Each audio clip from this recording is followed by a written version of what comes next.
आखाती देशातील युद्धाचा जो परिणाम जो आहे तो सोलापूरच्या पर्यटन क्षेत्रावर पण झालेला पाहायला मिळत आहे. सोलापूर हे एक दक्षिण भारताचं प्रवेशद्वार आहे आणि आपण पाहू शकता देशभरातील जे भाविक असतील, पर्यटक असतील ते सोलापूरला येत असतात. मात्र या आखाती देशात सुरू असलेल्या युद्धजन्य परिस्थितीमुळे गेल्या 4 ते 5 दिवसामध्ये जे आहे ते पर्यटनचा ओढा जो आहे तो कमी झाल्याचं चित्र पाहायला मिळतं. आपल्यासोबत सोलापुरातील एक अजंठा लॉज आहे त्याचे हॉटेल व्यावसायिक मालक आहेत, त्यांच्याकडून जाणून घ्या काय सांगाल. गेल्या 4 ते 5 दिवसापासून पर्यटनाचं काय स्थिती आहे पर्यटन. खरं तर युद्धामुळे असं झालंय की गॅस हा प्रमाण कमी झालेला आहे. त्यामुळे रेस्टॉरंट आणि हॉटेल इंडस्ट्री ही डबघाईला आल्यासारखी झालेली आहे. आम्ही सगळीकडे एन्क्वायरी केली, सगळीकडे माहिती घेतली.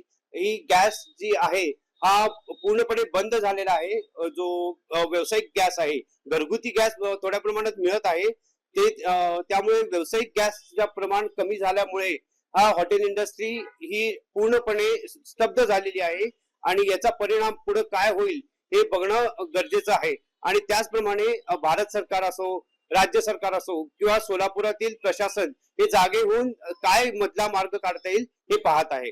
रवी ढोबळे, जय महाराष्ट्र न्यूज, सोलापूर.